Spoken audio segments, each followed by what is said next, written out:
Welcome back to the Donaldson Cross Country Championship. Let's move from the production vehicles to the specials, where it is extremely tight at the top. One of the men competing for the first time is Vryburg, co-driver to Peter Ruthven from Vryburg Racing.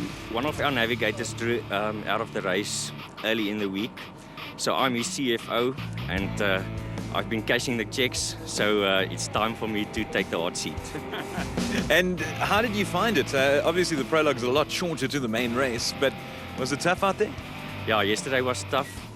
There's been a few missed points, so we were backtracking, but yeah, it was very nice. Championship leaders Herman and Vryburg Silvald from Elegant Fuel lived up to their reputation in qualifying, but they damaged their front steering arm over the course of both days and were forced to retire. Second in the championship, Clint Gibson and Gary Campbell from Dirt Sport Components after finishing third. The other Elegant Fuel pair of Quinton and Cully Silvald were simply brilliant, Quinton winning his first race as a driver. Evan Hutchison and Donnie Stassen are fourth, but it was no thanks to their performance in Vryburg. The pair picked up a crack on the chassis of their motorbike racing back Viper and were forced to retire after the first loop. Well, I managed to catch up with Evan immediately after he pulled into the DSP, and I can tell you that he wasn't a happy man, but at least at this stage, they looked like they were going along very strongly. Fifth in the standings, newcomers to cross-country racing, Philip de Vries and Johan Viljoen in their Conqueror Porter. Despite having to race the last 30 k's without brakes, Daniel and Lo Zili delivered a good result. They 7th in class. Driving with the brand new navigator in Vryburg, Peter Ruthven claimed 5th place in the race and 8th in the standings. Nardus Albert's one of the few drivers who raced in this area in years gone by, and Son Louis had one of their best performances so far this year. But it was a fantastic race from Quinton and Cully Silvald, while Gibson and Campbell pulled off the drive of the day. Yeah, we're ecstatic. We didn't expect it this morning. We started off 38th. We had a dismal race yesterday. Had a burst water pipe. And yeah, we came to the field, we charged, the car was good. My navigator didn't miss a beat, which I really appreciate, was good. And yeah, we third. It was quite a surprise. Notwithstanding failing to finish, the Silvalds, Herman and Vryburg topped the Class A standings on 87.5, just ahead of Gibson and Campbell, while Vryburg winners Quinton and Cully Silvalds are in third place on 70 points.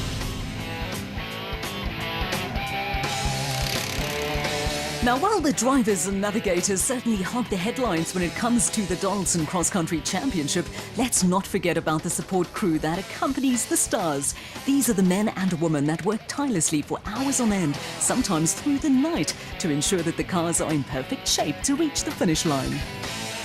Is it a lot of hard work? Ja, heel wat werk om te doen aan die kar. As hy terugkom, die hele kar weer alles afval, bearings check, strip, regmaak wat gebreek het.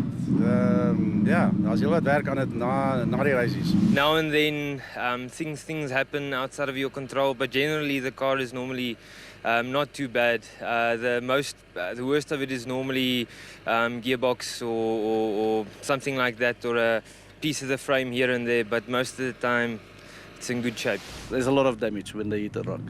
Normally the diff goes, they stretch the diff and it starts leaking oil, then you've got troubles. But race day, you don't have much time to repair it, so you just, what do you call it, field fix it. And that's it.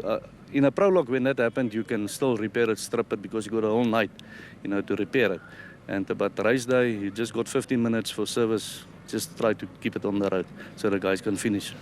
You work on these things like 24/7. And because I'm only working on my spare time on them, so it takes a lot of that as well. Personal life, there's not such a thing. If you don't perform, then of course, people will have a look at somebody else that will be performing. So from our side in the preparation, you have to perform, and then of course, on the track, the driver and the navigator have to perform. To give some credit to the manufacturer and the sponsors of the event. The battle in Class P has some interesting connotations and will feature Sean Wrights in his first ever Donaldson cross-country race. He'll be driving alongside co-driver George Smallberger along for Regent Racing. Realistically, how are you looking to finish, or how are you looking to do over the next 2 days? For the next 2 days, my plan is just to finish. I'm here to get some experience. If I can go back on Sunday having completed this, it's 460 odd kilometers that I'll have, and I'm just planning to finish.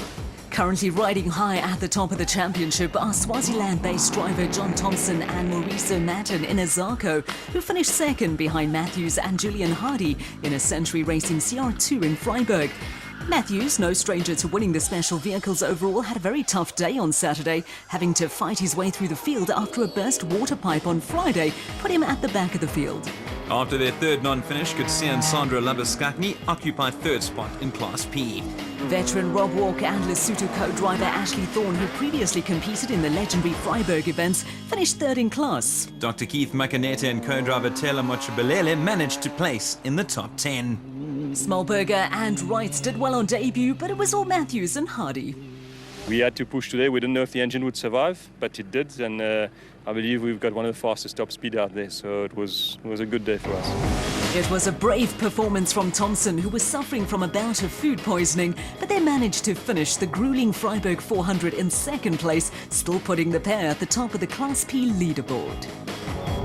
While it doesn't compete in its own class just yet, the side-by-side car is becoming increasingly popular amongst teams, with many putting it to the test ahead of its official introduction into the Donaldson Cross Country Championship next year.